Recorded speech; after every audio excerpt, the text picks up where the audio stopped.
Bismillahirrahmanirrahim. Assalamualaikum warahmatullahi wabarakatuh. Pemirsa MTA TV di manapun Anda berada, puji syukur kita panjatkan kepada Allah SWT. Di kesempatan yang berbahagia ini kita masih diberikan begitu banyak limpahan nikmat dan karunia-Nya, dan mudah-mudahan kita semuanya juga dalam keadaan sehat walafiat. Kembali hadir bersama Anda di setiap hari Rabu pukul 9 pagi hingga nanti jam 10 pagi dalam program Ekobis, Ekonomi dan Bisnis. Dan pendengar, pemirsa dimanapun Anda berada, untuk kesempatan kali ini Anda tentu juga bisa dapat bergabung ya di telepon 02716793.000 atau di SMS, WA atau panggilan WA di 08112553000. Alhamdulillah telah hadir narasumber bersama kami di kesempatan pagi hari ini, hadir dari bidang ekonomi MTA Pusat begitu ya. Dan ini telah hadir ada Mas Beni dan juga Mas Yoki. Wah, biar lebih akrab saja ini ya. Kita panggil Mas ya. Ada Mas Beni, ini yang tengah, kemudian yang pinggir ada Mas Yoki, betul ya. Assalamualaikum warahmatullahi wabarakatuh, Mas Beni. Waalaikumsalam warahmatullahi wabarakatuh. Kabar baik dan sehat ya? Alhamdulillah. Sehat. Di tengah-tengah kesibukannya. Benar sibuk atau memang wah, sibukannya sudah orang lain nih kayaknya. Kita tinggal mengarahkan dan sebagainya begitu ya. Autopilot. Sekarang eranya memang sudah begitu ya. Kalau memang sudah bisnisnya juga luar biasa begitu. Mas Beni dan Mas Yoki ini divisi pengembangan SDM ya, bidang ekonomi MTA Pusat. Siap. Dua-duanya sama ya? Sama, Mas. Alhamdulillah di bidang pengembangan SDM. Nah, untuk pembahasan kita di kesempatan pagi hari ini berkaitan dengan menentukan target penjualan. Ini tentu cocok sekali untuk Anda yang saat ini usahanya ini di bidang penjualan ya, baik barang maupun jasa. Ini kayaknya juga semuanya menyasar ke situ ya. Siap. Bagaimana menentukan target penjualan ini? Target penjualan ini apakah juga berkaitan dengan nanti apa yang kita jual begitu ya, retail atau apa dan sebagainya. Nah, ini apakah juga nanti akan berpengaruh begitu. Kadang-kadang orang-orang sebelum menentukan target jualan, ini mau jualan apa ya, ini mau usaha apa ya. Ini masih mungkin menentukan bingung mau melangkah kemana, ya sudah hanya sebatas angan-angan. Tidak ada actionnya begitu. Yang mengawali bagaimana ini menentukan target penjualan ini yang sudah Mas Beni dulu. Siap. Ya, teman-teman, assalamualaikum warahmatullahi wabarakatuh. Sebelumnya, ya kita di sini mau mengangkat masalah tema penentukan target market. Itu intinya sebenarnya tidak bukan itu bagaimana kita intinya meningkatkan penjualan, meningkatkan penjualan dalam artian juga bagaimana kita untuk meningkatkan penghasilan. Kenapa gitu disebut meningkatkan target market kita? Karena semakin target market kita semakin real, semakin jelas, berarti akan menghemat juga untuk biaya-biaya, salah satunya iklan dan sebagainya. Nah, untuk meningkatkan target market atau untuk meningkatkan penjualan atau order, itu kan banyak sebenarnya hal-hal yang perlu digali di situ. Pertama, sebelum kita menentukan target market kita atau siapa yang akan kita jual atau produk apa yang akan kita jual, itu kan intinya produk kita itu menyelesaikan masalah siapa kan itu. Kita mau jualan apa, itu yang kita jual itu pertama kali bukan produk yang harus kita gali, tapi targetnya, target market itu siapa sih?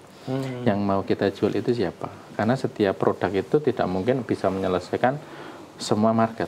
Tetapi itu marketnya akan mengkerucut ke salah satu market. Nah, ketika kita tahu target market kita, berarti penjualan kita akan lebih memfollow up ke target, sehingga dengan harapan ketika target market kita sudah terpenuhi dengan promo tertentu, sehingga mereka bisa memfollow up penjualan. Jadinya intinya nanti bagaimana kita itu bisa meningkatkan penjualan atau order kita gitu. Terus ada beberapa hal untuk meningkatkan itu semua. Produk itu sendiri, sebelum kita masuk ke bisnis yang lebih lanjut dalam artian itu, setelah kita melihat produk target market kita itu siapa, baru kita bisa menentukan produk. Nah, semua produk itu mempunyai target market. Kita bisa ambil mungkin ada soto atau lain sebagainya, sama-sama soto. itu ketika kita target market kita beda, cara penyajiannya pun juga beda. Gitu Mas. Ya, gitu. Betul.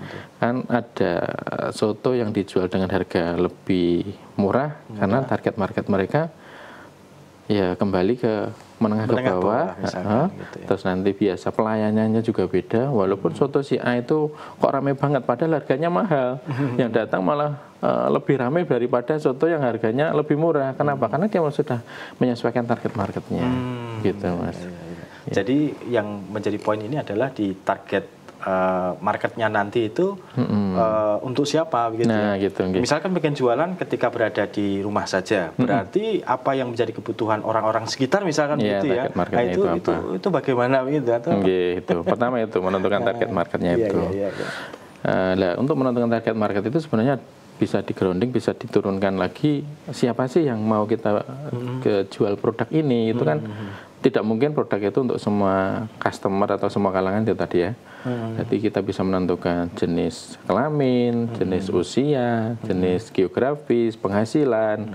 Itu nanti kita grounding, apa itu step by stepnya. Kalau produk ini kita main di apa itu fashion mungkin, fashion itu untuk cowok atau cewek, itu gendernya dulu ditentukan. Nanti ketika kita mau mengiklankan atau kita mau promosi itu kan lebih jelas. Lebih jelas. Gitu. Cewek atau cowok, ceweknya itu kalau cewek usia berapa? Kan nggak mungkin pakaian-pakaian yang dipakai ABG dipakai untuk ibu-ibu kan nggak mungkin. Berarti kan kita harus targetnya umur berapa. Terus ini nanti geografisnya itu pasnya di mana gitu kan, karena ketika kita melihat fashion mungkin beda-beda ya. Kalau di lingkungan yang lebih panas itu mungkin bahannya seperti apa, kalau dingin seperti apa gitu. Terus mungkin juga apa itu tadi penghasilannya berapa, layak enggak kita dengan harga jual seperti ini gitu. Jadi semakin apa itu target market kita itu semakin jelas apa yang akan kita sasar, insya Allah produk yang akan kita jual itu lakunya akan lebih maksimal. Lebih maksimal gitu. Salah satunya seperti itu. Ya. Kalau Mas Yogi mungkin punya pandangan lain gitu. Terkait dengan target penjualan. Iya. Itu target penjualan itu ibaratnya seperti menentukan arah, seperti kompas. Kompas. Jadi kita mau berusaha, tentu kita juga harus memiliki target apa yang harus kita capai. Ya. Target omset, target profitnya dan sebagainya. Terlepas dari itu, target itu kalau berpikiran kami yang saya pahami ataupun dengan apa yang saya sampaikan Mas Benny tadi memang benar. Jadi kita tentu harus fokus target market kita dulu. Pasarannya apa, di mana. Baru kita menentukan target produk kita apa yang kita jual. Karena rata-rata kita itu terjebak. Aku duwe produk iki, optimis, tetapi di pasar menolak karena yang dibutuhkan berbeda. Sama-sama tadi misal Mas Benny mencontohkan soto, kalau sama-sama soto kita jual soto yang misal sekelas soto bandara kita jual di pasar atau kita jual di tengah pemukiman, ya mungkin penjualannya butuh proses, butuh perjuangan. Bedanya ketika kita jual soto di bandara, sotonya juga mangkoknya gede, sendoknya yang agak tebal, gitu ya. Terus gelasnya tinggi. Kita jual di bandara atau di terminal atau di stasiun, mungkin laku. Mungkin pas ya. Jadi kita tentu harus memiliki target di pasarnya dulu. Kita harus tahu kondisi pasarnya. Nah, target itu dibagi menjadi dua. Target jangka pendek dan jangka menengah. Nah, sebelum kita menentukan target itu, kita juga harus tahu target gue tak nggo saiki apa tinggal masa depan. Nah, tentu kita buat target jangka panjang terlebih dahulu, baru nanti kita breakdown menjadi jangka pendek seperti yang disampaikan Pak Benny tadi. Misal kita berbicara omset, aku pengen di dalam 1 tahun omset saya berapa? 36 juta misal. Kita jualan di toko sembako. 1 tahun kita tentukan dulu. Kemudian kita breakdown menjadi bulanan, mingguan, kemudian harian. Nah, itu nanti kita harus dalam kita berusaha, misal kita jualan sembako, itu akan lebih mudah. Jangan sampai kita bilang, ada yang tanya, "Pi Mas, dagangannya rame," tapi padahal tidak sesuai target hariannya gitu ya. Nah, terkadang kita terjebak di masalah penjualan. Nah, maka itu yang kami namakan bahwa kita jualan itu harus punya arah. Target ini adalah kompas kita. Ya. Itu dulu Mas, nanti kita lanjut. Itu sudah menjadi ketika arah itu sudah pasti, ya nanti berjalannya akan prosesnya tentu diikuti dan dinikmati gitu ya. Ketika arahnya sudah pas. Tapi ada sebagian biasanya bisa dikatakan ini sudah jualan A, nah, kemudian pengen jualan B, pengen jualan C lagi. Nah ini, tapi sebenarnya dari ketiga ini ya belum maksimal semua ya gitu. Nah ini apakah juga akan menjadikan nanti arah ini akan kacau ya? Ya itu juga bisa kita siasati sebenarnya. Ya, masing-masing juga kita buat target atau kita dibundling juga bisa. Misal A dengan B, ketika A nanti jualan dapat diskon, ketika nanti beli B, atau ketika beli B nanti diskon, ketika pembelian banyak A-nya nanti dapat diskon. Itu juga bisa untuk mencapai target. Yang terpenting kita buat targetnya itu baik keuangannya, SDM-nya, operasionalnya, marketingnya, itu kita buat target. Meskipun aku kudu dolan pentol gawe target semua akeh itu tuh mulai dari sekarang kita susun targetnya. Harus ini ya. Sehingga nanti kalau sudah besar, sudah rame, kita tidak kaget. Jangan sampai ketika sudah ramai, sudah besar, kita malah fokus di bidang penjualan terus, tapi kualitas penjualan, kualitas rasa itu jadi berbeda. Nah, terkadang itu menjadi masalah baru. Rame ya jadi masalah, sepi tambah masalah.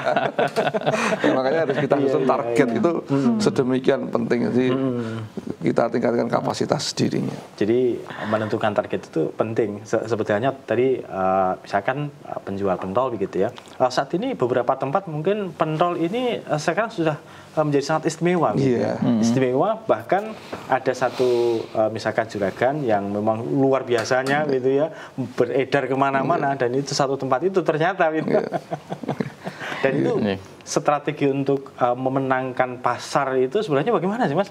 Artinya kalau tadi kan kalau misalkan pentol, tapi dengan pentol atau sekarang mungkin es teh misalkan begitu ya. Nah, es teh yang menjamur sekarang ternyata ini dari beberapa tahun ini masih awet gitu ya. Kalau dulu beberapa mungkin ada minuman kopi, susu dan sebagainya agak cenderung menurun. Tapi ini es teh masih awet gitu ya.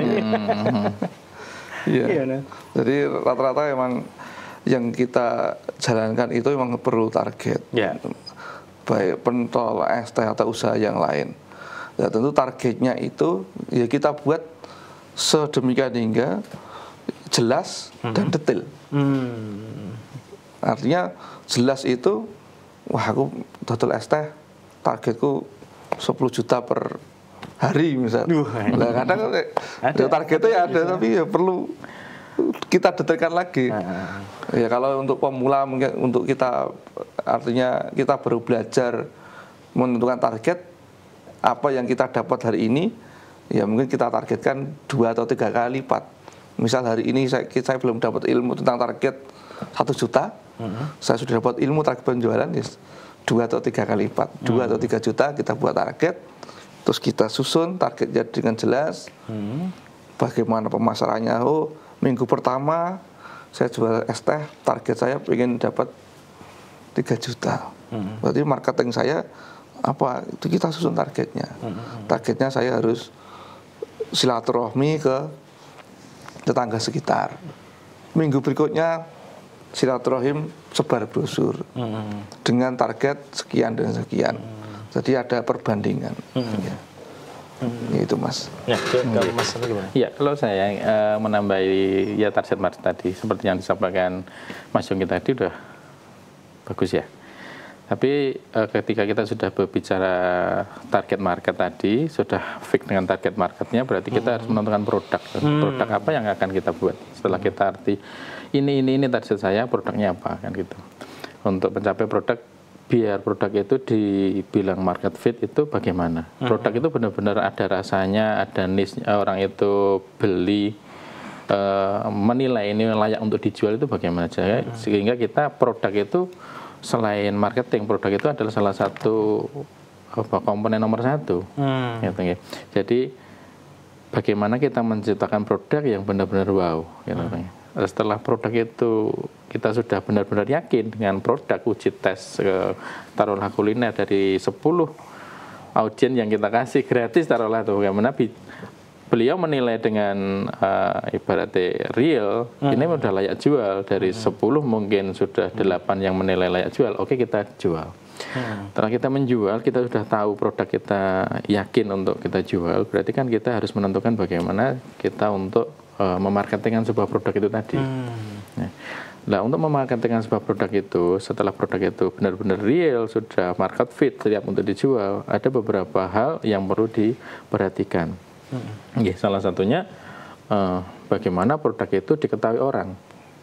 Jadi kita percuma punya produk bagus tapi nggak ada yang tahu, nggak ada yang tahu kan gitu, nggak ada yang tahu. Bagus, Jadi enak itu ya. Itu kan pertama kali bagaimana orang itu mau tahu kalau kita itu punya produk bagus. Itu yang PR pertama. Jadi mungkin dari sosial media atau dari mulut ke mulut, bagaimana caranya produk yang kita punya itu orang itu mau tahu. Setelah orang itu sudah tahu dengan produk kita yang seperti itu tadi, bagaimana orang itu mau datang. Ngerti tok tapi dia nggak mau datang, pripun? Kan percuma juga. Oh kono enak, yo wes kok enak tok. Tapi ketika dia tahu dia itu enak, orang itu mau datang ke tempat kita. Itu memperlukan rumus lagi. Bagaimana orang itu mau datang ke tempat kita? Caranya piye wong gelem ke tempat kita? Gimana itu caranya? Nah, itu kan nanti kita mulai harus ada beberapa riset. Iya, betul. Gitu ya. Setelah orang itu datang ke tempat kita kan nggak mungkin orang itu datang ke tempat kita itu harus ada rumusan lagi. Itu nanti tugasnya sales marketingnya. Orang datang tapi kalau nggak beli ngapain? Tiwas teko moro tapi cuman iki enak moro tapi nggak beli, kan percuma. Jadi tugas kita yang sudah ada di itu tadi, bagaimana orang tahu produk kita, orang mau datang, terus selanjutnya orang itu mau beli ke tempat kita. Piye carane wong iki gelem tuku? Reti teko beli, kan itu akhirnya kan dia mau beli di tempat kita. Piye carane orang itu mau beli? Lah setelah orang itu mau beli di tempat kita, itu pun ada beberapa rumusan lagi berikutnya. Piye itu, wong gelem punya tukune aku seperti apa, pelayanannya seperti apa kan gitu. Setelah orang itu mau beli di tempat kita, itu kan masih ada rumusan lagi, Mas. Kalau kita mau meningkatkan benar-benar CRM-nya itu berarti kan yang dibahas itu. Bagaimana orang itu setelah beli di tempat kita, belinya biar nggak hanya satu. Tapi repeat order ada gitu ya. Repeat order. Itu belum ke repeat order, Mas. Belum. Tapi belum ke beli lebih. Beli lebih dulu. Harusnya beli satu, tapi kok piye caranya uang itu beli dua. Seperti di merah biru itu kan. Ketika masuk di situ di kasir itu kan kita di follow up. Tambah beli pulsa. Atau tambah token listrik atau promo yang lainnya. Nah, itu ya, kan salah depan satu ada promo itu. Nah, itu kan seperti itu, Mas. Nah, seperti itu kan ada rumusannya. Nah, di situ pun belum selesai.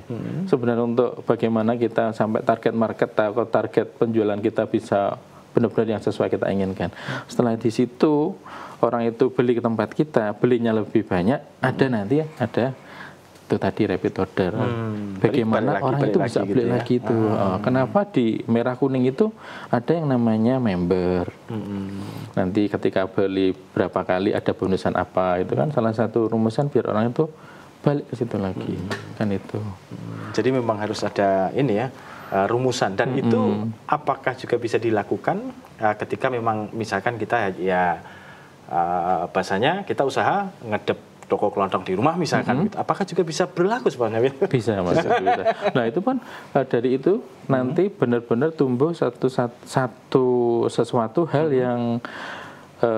yang kita inginkan, yaitu pelanggan yang benar-benar pelanggan loyal.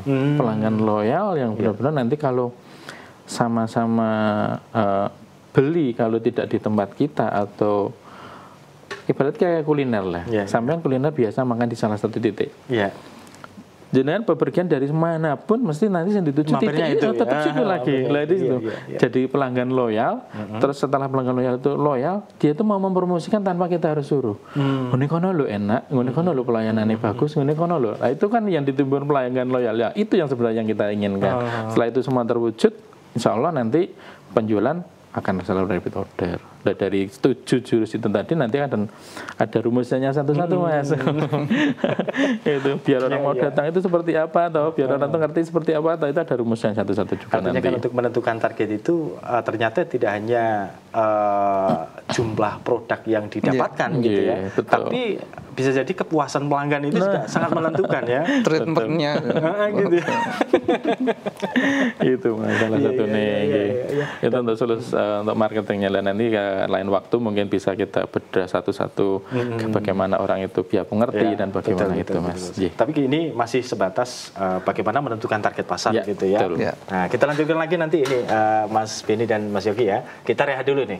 Nah, pemirsa dimanapun Anda berada, silahkan Anda juga dapat bergabung bersama kami nanti ya di telepon 0271 6793000 atau di SMS WA 08112 5533000. Kami akan segera kembali setelah yang berikutnya.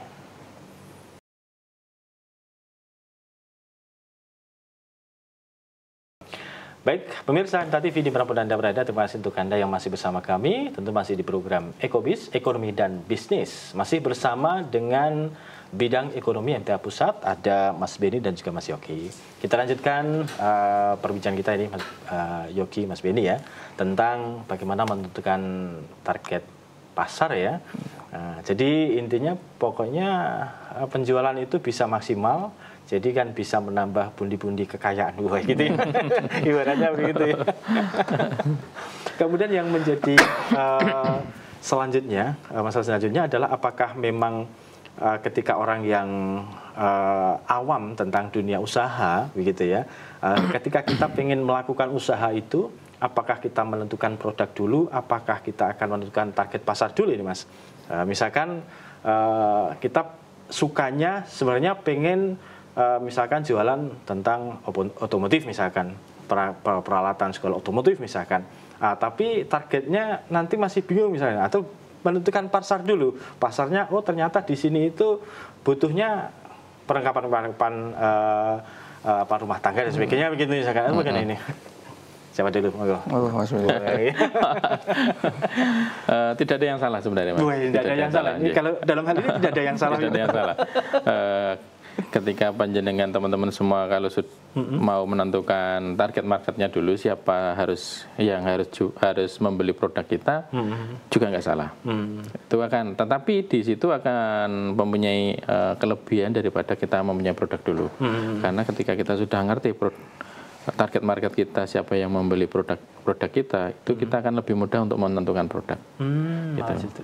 Tapi ketika kita menentukan produk dulu, baru kita menentukan targetnya, itu akan lebih sulit.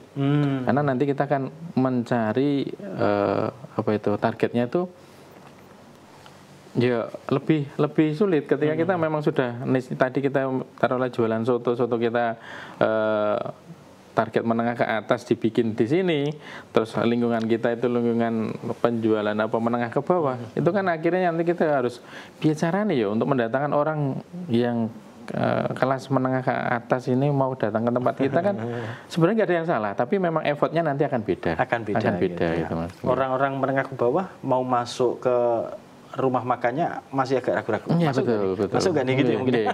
Karena kan kalau soto itu kita ambil lagi ke soto ya berarti soto itu dengan harga yang sekian, walaupun kita bikin interiornya kayak kelas menengah ke atas, terus jualannya sotonya pun hanya dengan harga menengah ke bawah pun, orang yang di luar akan masuk pun tetap masih ada keraguan, rasa keraguannya ada gitu. Jadi nggak ada yang salah, tapi nanti perlu effortnya beda gitu Mas. Ya artinya kan proses risetnya ini kan akan membutuhkan waktu mengenalkan gitu ya. Biar orang mau tahu itu mau datang itu kan effortnya nanti tetap beda gitu. Tapi nggak ada yang salah dari itu, tidak ada yang salah. Memang tidak ada yang salah. Yang salah itu tidak melakukan itu loh, yang salah. Yang salah itu tidak melakukan, ngerti ilmu, ngerti carane gawe pentol sing enak kayak gini. Caranya dodolan cara gini. Tapi nggak mau. Nah, itu salah nih gitu. Hanya kritik, kalau kritik punyanya orang gitu. Salah dari orang gitu. Ini kurang ini, coba gawe ya. Lah aku versi Mas Yogi gimana nih? Ya, terkait dengan target penjualan tadi memang ini tergantung juga dari mindset kita juga. Artinya dengan mindset yang benar insya Allah omsetnya juga besar. Mindset benar, omset besar. Ya, terkait yang disampaikan Mas Beni tadi ya tidak ada salahnya. Ya, memang benar.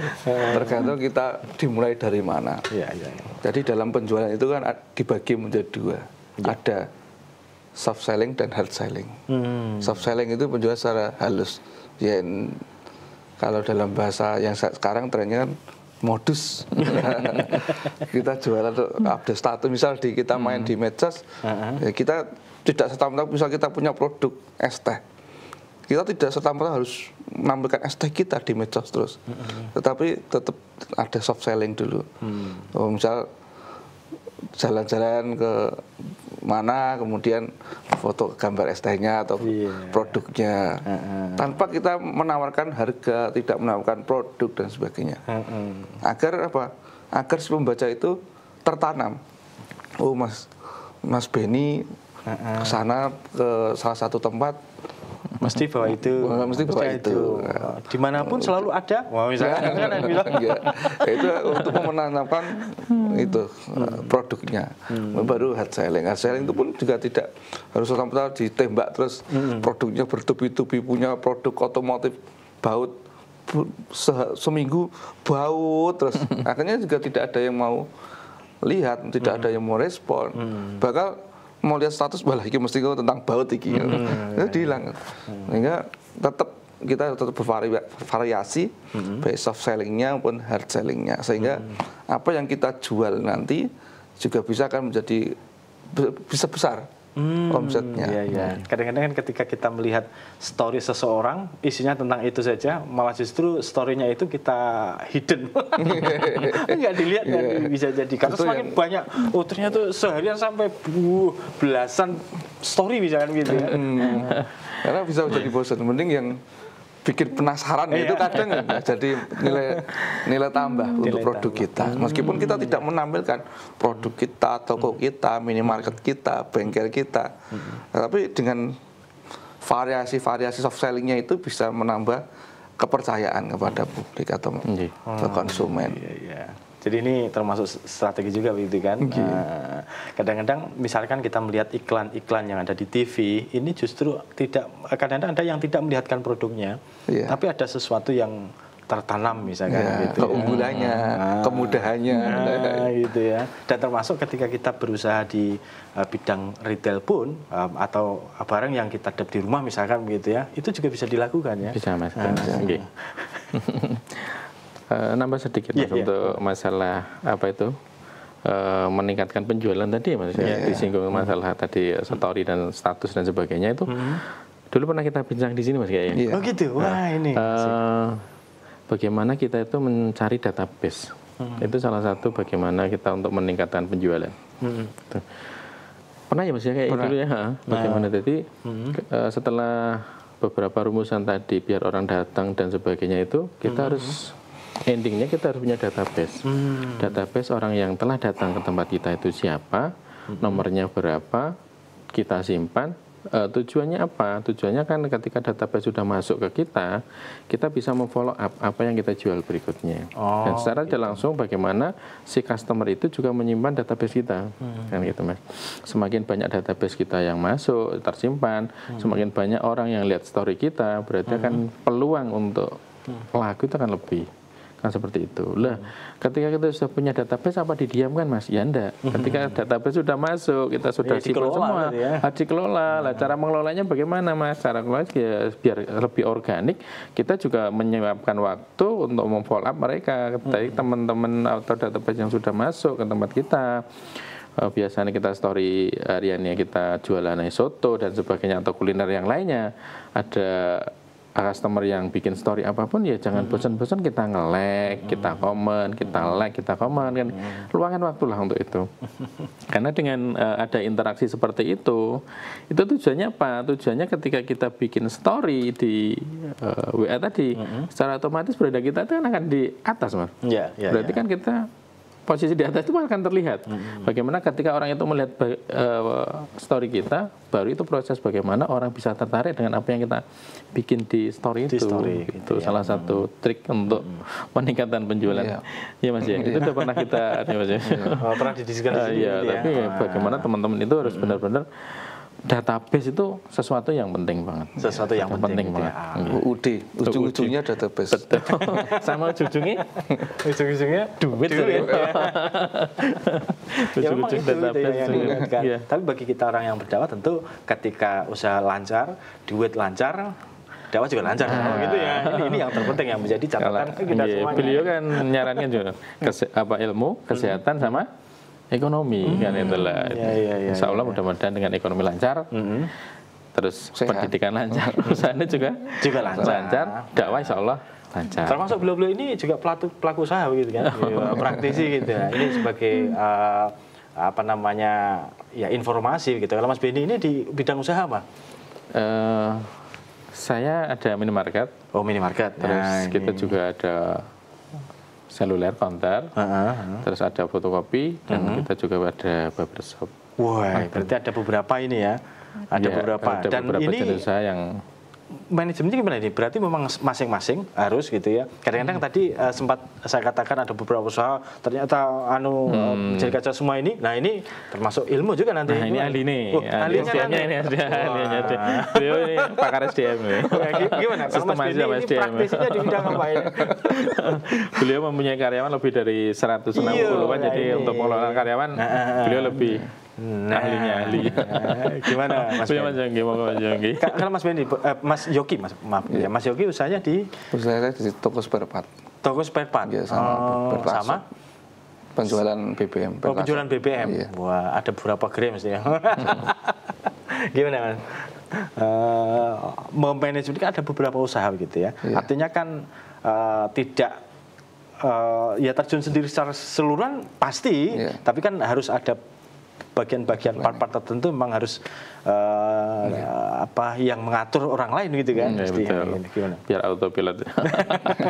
Ya ada, kalau saya yang pertama ilmu, yang kedua juga tim. Ya, ilmu itu juga penting. Bagaimana kita mengolah SDM-nya, bagaimana kita mengelola keuangannya, bagaimana kita mengelola operasionalnya. Jadi tetap kita terus untuk bertumbuh di ilmu. Kapasitas ilmu kita tingkatkan. Kalau bahasa tanya apa Mas? Kita perbesar wadahnya untuk menampung rezeki dari Allah. Semakin tambah kapasitasnya perbesar, perlebar. Sehingga apa dari Allah itu. Sehingga itu yang pertama. Terus yang kedua terkait dengan setelah itu terkait dengan ilmu tadi juga sangat penting terkait dengan kapasitas diri kita.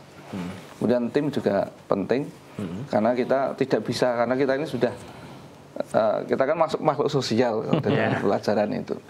Kita itu tidak bisa berdiri sendiri, kita tidak bisa berjalan sendiri, maka dibutuhkan tim. Itu pun juga bertahap. Kalau masih bisa sendiri ya kita kelola sendiri, double pun juga tidak masalah. Ada di Petasop itu ada yang double di sini juga. Ya owner campur supervisor. Owner rasa supervisor juga ada. Makanya tetap kita tim itu juga penting. Ya, jadi agar kita fokus, jangan sampai kita hanya fokus di jualan, tapi kita tidak fokus di pertumbuhan perusahaan kita. Bagaimana caranya tetap seperti dalam ilmu leadership itu ada ambidextrous, itu tangan kanan dan tangan kiri itu harus sama baiknya menulis. Demikian juga dengan usaha kita.